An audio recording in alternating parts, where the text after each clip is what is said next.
نحمدہ ونصلی علی رسولہ الکریم اما بعد فاعوذ باللہ من الشیطان الرجیم۔ اسی سلسلے کو لے کے میں حاضر ہوا ہوں جو ہمارا سلسلہ معلومات عامہ کے حوالے سے چل رہا ہے۔ تو ہم ذکر کر رہے تھے پچھلے ولاگس کے اندر حضرت سلمان علیہ السلام کا اور ان کی سلطنت سے متعلق کچھ چیزوں کا۔ تو آج یہ باب ہمارا یہاں 2-3 سوالات اس کے رہ گئے ہیں، تو اس کے بعد حضرت ایوب علیہ السلام اور حضرت یونس علیہ السلام کے متعلق کچھ امور پر آپ کو انشاءاللہ معلومات باہم پہنچائیں گے۔ تو اس سلسلے کو وہیں سے شروع کرتے ہیں جو پچھلے ولاگ میں ہم نے چھوڑا تھا۔ تو ہم نے آپ کو حضرت بلقیس علیہ السلام اور آپ سے حضرت سلمان علیہ السلام نے جو بال صفا پاؤڈر ایجاد کروایا تھا جنات سے، اس کا ذکر کیا تھا۔ اب ہم آتے ہیں کہ حضرت سلمان علیہ السلام کی جو زوجہ محترمہ بعد میں بنی بلقیس، ان کے تخت کی لمبائی اور چوڑائی کتنی تھی؟ ایک سوال یہ ہے۔ دوسرا ہم سوال ذکر کریں گے کہ وہ کون سی چیزیں ہیں جن کی ابتدا سلمان علیہ السلام سے ہوئی، یعنی جن کی شروعات سلمان علیہ السلام سے ہوئی۔ اس کے بعد ہم آپ سے ذکر کریں گے حضرت ایوب علیہ السلام اور حضرت یونس علیہ السلام سے متعلق کچھ امور کا، جن میں ہمیں سوال درپیش آئیں گے۔ حضرت ایوب علیہ السلام کو بیماری کس دن لاحق ہوئی؟ حضرت ایوب علیہ السلام اس بیماری میں کتنے دیر مبتلا رہے؟ اور اگلا سوال ہے کہ حضرت یونس علیہ السلام کو اللہ تعالیٰ نے کس لقب سے نوازا تھا؟ اور حضرت یونس علیہ السلام مچھلی کے پیٹ میں کتنے دن تک رہے؟ ان سوالوں کا جواب انشاءاللہ ہم آپ کو دیں گے۔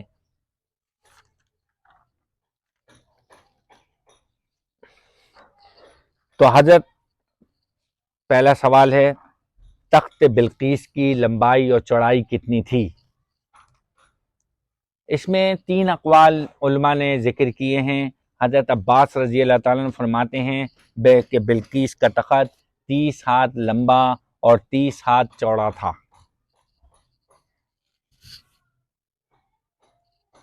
حضرت مقاتل رحمۃ اللہ علیہ فرماتے ہیں کہ اس کی اونچائی 80 ہاتھ تھی، اور بعض نے کہا ہے کہ لمبائی 80 ہاتھ اور چوڑائی 40 ہاتھ اور اونچائی 30 ہاتھ تھی۔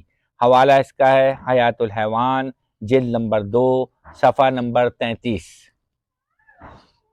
اگلا سوال ہے، وہ کون سی چیزیں ہیں جن کی ابتدا حضرت سلمان علیہ السلام سے ہوئی؟ تو اس کا جواب ہے، سب سے پہلے بسم اللہ الرحمن الرحیم حضرت سلمان علیہ السلام پر نازل ہوئی۔ یہ بات نوٹ کرنے کی ہے۔ بسم اللہ الرحمن الرحیم کی بہت فضیلت ہے۔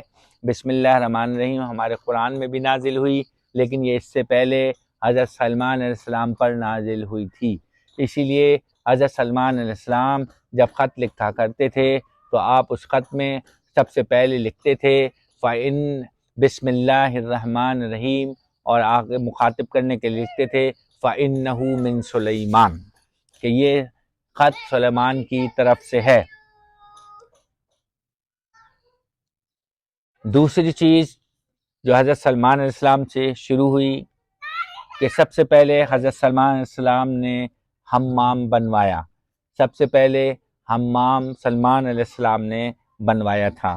حوالہ اس کا ہے شامی، جلد نمبر صفحہ نمبر 5، اور دوسرا حوالہ زاد المعاد ہے، جلد نمبر 2، صفحہ نمبر 137۔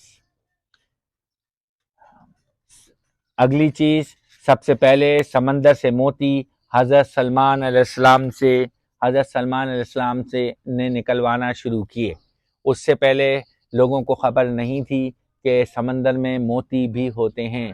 تو اس کی ابتدا، چونکہ حضرت سلمان علیہ السلام کے پاس اتنے وسائل تھے، ایسے پرندے تھے کہ وہ سمندر میں غوطہ مار کر اور موتی لے کے آتے تھے، اور بلکہ باقاعدہ اکٹھے کیے جاتے تھے، اور ان موتیوں کو تخت میں، آپ کے تاج میں، آپ کی پگڑی میں اور آپ کے محل میں اس کو پیوست کیا جاتا تھا، اور نقاشی جو کی جاتی تھی وہ اس میں وہ موتی استعمال ہوتے تھے۔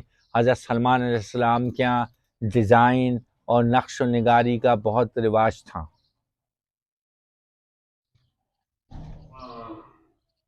یہاں تو ذکر نہیں ہے، لیکن میں آپ کو ایک حیات الحیوان سے بتاؤں گا ایک دفعہ انشاءاللہ ایسی سلسلے کے بیچ میں، کہ حضرت سلمان علیہ السلام کا تخت کیسا ہوتا تھا، اس کے اور عجیب و غریب ہوتا تھا. آپ سنیں گے تو حیران رہ جائیں گے. میں انشاءاللہ حیات الحیوان سے آپ کو کسی دن نکال کے بتاؤں گا. میں نے جب خود یہ پڑھا تھا تو میں حیران ہو گیا تھا. اگلی چیز جو سب سے پہلے آپ نے شروع کی، آپ کے زمانے سے ابتدا ہوئی، ایک تو بسم اللہ الرحمن الرحیم، دوسرے سمندر سے موتی کا نکالے جانا، اور تیسرے سب سے پہلے کبوتر سلمان علیہ السلام نے پالا. حوالہ اس کا ہے قصص الانبیاء، اور قصص الانبیاء ماد الدین ابن کثیر کی. اگلا سب سے پہلے زنبیل حضرت سلمان علیہ السلام نے بنوائی. زنبیل آپ سمجھتے ہوں گے کہ جس میں ضرورت کا سامان رکھا جاتا ہے، جیسے سوٹ کیس اور بریف کیس وغیرہ ہوتا تھا. سب سے پہلے تانبے کی صنعت حضرت سلمان علیہ السلام نے ایجاد کی. اور ساتھ ساتھ میں آپ کو حوالہ بتاتا یہ اپنا مزید یہ بھی ذکر کرتا چلوں کہ حضرت سلمان علیہ السلام کے والد لوہار تھے، لوہے کا کام جانتے تھے. اور یعنی لوہے کا کام تو آپ کے گھر کی لونڈی تھی. حضرت سلمان علیہ السلام کو اللہ تعالیٰ نے، حضرت داؤد علیہ السلام جو حضرت سلمان علیہ السلام کے والد تھے، ان کو اللہ تعالیٰ نے یہ معجزہ عطا فرمایا تھا کہ آپ کے ہاتھ میں جب لوہا آتا تھا تو وہ موم کی طرح نرم ہو جاتا تھا، اور آپ جو ہیں اس لوہے سے جو شکل دینا چاہتے تھے وہ شکل دے دیتے تھے، اور جب آپ رکھ دیتے تھے تو وہ اپنی جگہ سخت ہو جاتا تھا. تو یہ حضرت داؤد علیہ السلام کا معجزہ تھا. سب سے پہلے لوہار، سب سے پہلے لوہے کا کام کرنے والے، لوہے سے چیزیں بنانے والے حضرت داؤد علیہ السلام تھے، جو کہ والد تھے حضرت سلمان علیہ السلام کے، جن کے اوپر زبور نازل ہوئی تھی. اور اصل میں سلمان علیہ السلام کو جو بادشاہت ملی تھی وہ حضرت داؤد علیہ السلام کی ہی قائم کردہ تھی، لیکن وہ عام حکومتوں کی طرح تھی. لیکن حضرت سلمان علیہ السلام کو جب حکومت دی گئی تو وہ بہت خاص قسم کی تھی، جیسے میں نے پیچھے آپ کو کچھ عرض کیا تھا اس حکومت کے عجائبات کے بارے میں. اور وہ داؤد علیہ السلام کو حکومت، ایک بادشاہ تھا حضرت داؤد علیہ السلام کے دور میں بہت نیک، اور حضرت سلمان علیہ السلام کا امتی بھی تھا، آپ پر ایمان لایا تھا، آپ کا مشیر خاص تھا طالوت. اور اس کے مقابلے میں ایک ظالم بادشاہ تھا جالوت. تو طالوت اور جالوت کی جنگ ہوئی، اور حضرت داؤد علیہ السلام کی سمجھداری اور مشورے سے وہ جنگ حضرت طالوت نے، جو ایک نیک والے بادشاہ تھے جن کی قرآن میں اللہ تعالیٰ نے تعریف فرمائی اور ان کی حکومت کا بھی ذکر کیا، اور وہ جب حکومت جالوت سے شکست دے کر جیت گئے تو حضرت داؤد علیہ السلام کو اس نے اپنا جانشین بنا لیا، اور آپ کی سمجھداری سے بہت متاثر ہوا، چونکہ ظاہر ہے آپ نبی تھے. اور آپ جب وہ مر گیا تو اس نے اپنی حکومت حضرت داؤد کو دے دی، اور وہی حکومت حضرت داؤد سے حضرت سلمان علیہ السلام کے حصے میں آئی، اور اس میں اللہ تعالیٰ نے 4 چاند اور لگا دیے اور اس کو مزید وسعت دی. یہ میں نے کچھ ضمناً عرض کیا. تو میں ایک دفعہ پھر دہرا دیتا ہوں کہ حضرت سلمان علیہ السلام سے کن کن چیزوں کی ابتدا ہوئی. بسم اللہ الرحمن الرحیم حضرت داؤد علیہ السلام پر نازل ہوئی. بروایت حضرت عباس سب سے پہلے حمام حضرت داؤد علیہ السلام نے بنایا. سب سے پہلے سمندر سے موتی حضرت سلمان علیہ السلام نے نکلوائے. سب سے پہلے کبوتر حضرت سلمان علیہ السلام نے پالا. سب سے پہلے زنبیل حضرت سلمان علیہ السلام نے بنائی. اور سب سے پہلے تانبے کی صنعت کی ابتدا حضرت سلمان علیہ السلام نے کی، اور اس کا حوالہ ہے قصص الانبیاء، مصنف حضرت ماد الدین ابن کثیر. اب آتے ہیں حضرت ایوب علیہ السلام اور حضرت یونس علیہ السلام سے متعلق کچھ امور کی طرف. سوال ہے حضرت ایوب علیہ السلام کو بیماری کس دن لاحق ہوئی؟ حضرت ایوب علیہ السلام بدھ کے دن بیماری میں مبتلا ہوئے. حضرت ایوب علیہ السلام بدھ کے دن بیماری میں مبتلا ہوئے. نمبر 2، ایوب علیہ السلام کی بیماری، حضرت ایوب علیہ السلام بیماری میں کتنا عرصہ مبتلا رہے؟ تو اس کا جواب ہے، اس میں 5 قول ہیں. حضرت انس کی روایت، حضرت انس رضی اللہ عنہ کی روایت کے مطابق حضرت ابو ایوب انصاری، حضرت ابو ایوب علیہ السلام بیماری میں 18 سال تک رہے. حضرت وہاب فرماتے ہیں کہ پورے 3 سال تک رہے۔ حضرت کعب فرماتے ہیں کہ حضرت ایوب علیہ السلام بیماری میں 7 سال مبتلا رہے، 7 سال تک بیمار رہے، اور 7 سال 7 دن 7 گھنٹے بیمار رہے۔ یہ قول ہے تفسیر مظہری کا، لیکن صحیح قول کے مطابق جو میری تحقیق ہے، اس تحقیق کے مطابق، مشہور قول کے مطابق، حضرت ایوب علیہ السلام 18 سال تک بیماری میں مبتلا رہے۔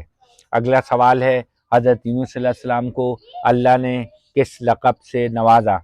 حضرت تو جواب اس کا ہے، حضرت یونس علیہ السلام کو اللہ تعالیٰ نے ذوالنون کے لقب سے نوازا۔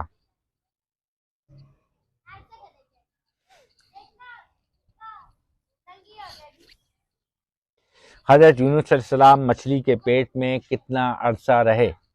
جب حضرت یونس علیہ السلام کو مچھلی نے نگل لیا تو وہ کتنا عرصہ مچھلی کے پیٹ میں رہے، اس بارے میں اختلاف ہے۔ بعض نے کہا کہ 7 گھنٹے تک، بعض نے کہا کہ 3 دن رہے، اور بعض نے کہا 7 دن، اور بعض نے 14 دن بیان کیا، اور امام سہیلی نے بیان کیا ہے کہ حضرت یونس علیہ السلام 40 دن مچھلی کے پیٹ میں رہے۔ حضرت امام احمد نے کتاب الزہد میں نقل کیا ہے کہ ایک شخص نے امام شعبی کے سامنے کہا کہ حضرت یونس علیہ السلام 40 دن تک مچھلی کے پیٹ میں رہے، تو امام شعبی نے اس کی تردید کی اور کہا کہ یونس علیہ السلام مچھلی کے پیٹ میں 1 دن سے زیادہ نہیں ٹھہرے، اس لیے کہ مچھلی نے یونس علیہ السلام کو نگل لیا تو چاش کا وقت تھا، اور جب نکالا تو سورج غروب ہو رہا تھا، اور حضرت یونس علیہ السلام نے سورج کی روشنی دیکھ کر یہ آیت پڑھی، لا الہ الا انت سبحانک انی کنت من الظالمین۔ حوالہ اس کا ہے حیات الحیوان، جلد نمبر 1، صفحہ نمبر 384۔ ہم اپنے سلسلے کو ابھی فی الحال یہیں پہ مؤخر کرتے ہیں، اگلی ویڈیو تک انشاءاللہ اگلی جو معلومات ہم آپ کو ہم پہنچائیں گے وہ حضرت زکریا علیہ السلام اور حضرت مریم صلاۃ اللہ علیہا کے متعلق اور ان کے کچھ امور سے ہوگی۔ انشاءاللہ آپ سے اگلی ویڈیو میں ملاقات ہوگی۔ امید ہے آپ ہمارے ساتھ رہیں گے، اور آپ کے سبسکرائب اور لائک کرنے کا بہت بہت شکریہ۔ وآخر دعوانا ان الحمد للہ رب العالمین۔